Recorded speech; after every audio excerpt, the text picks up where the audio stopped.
Salut à toutes et à tous et soyez les bienvenus dans ce nouveau numéro du journal du Mercato des Lions. Après plusieurs semaines de discussions, le Stade Rennais et Watford sont enfin parvenus à un accord pour le transfert de l'ailier sénégalais Ismaïla Sarr.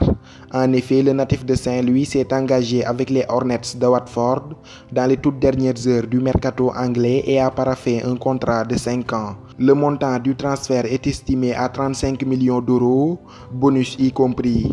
Jamais dans l'histoire du club, une telle somme n'a été dépensée pour un joueur. Avec ces 35 millions d'euros déboursés, Watford a fait d'Ismaïla Sarr le joueur le plus cher de son histoire.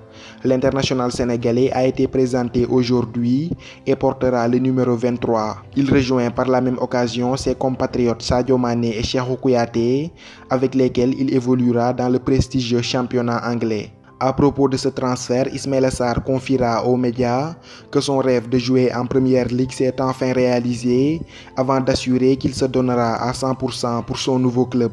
En Turquie, libre depuis juillet 2019, date de la fin de son bail avec Ankara Gucci, le milieu de terrain sénégalais de 33 ans Ricardo Fati a finalement prolongé son bail avec le club turc. L'ancien joueur de l'AS Rome et de Bursaspor a en effet signé un nouveau contrat d'1 an, comme nous l'apprend le média turc Hurriyet.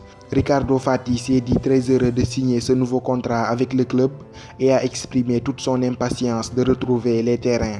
Annoncé sur le départ à l'AS Monaco depuis son retour de prêt de l'Inter, Keita Baldé est bien parti pour rester en France. L'ancien pensionnaire de la Masia est attendu à Monaco ce jeudi en perspective de la reprise du championnat de France de Ligue 1. Sur le point de perdre son buteur maison Radamel Falcao, tout proche de s'engager avec Galatasaray, Leonardo Jardim, le technicien portugais de l'AS Monaco, a déclaré avoir besoin de plus de solutions en attaque. Interrogé sur le cas Keita Baldé, Leonardo Jardim n'a pas caché son avis de le voir rester la saison prochaine. Pour l'instant, les négociations entre l'AS Monaco et l'entourage du joueur se poursuivent. À l'étranger, d'autres pistes comme Valence ou la Fiorentina sont évoquées, mais voir Keita Baldé renfiler la tunique rouge et blanc de l'AS Monaco pour l'exercice 2019-2020 reste une option tout à fait envisageable. C'est ainsi que prend fin ce journal consacré à l'actu mercato des Lions du Sénégal.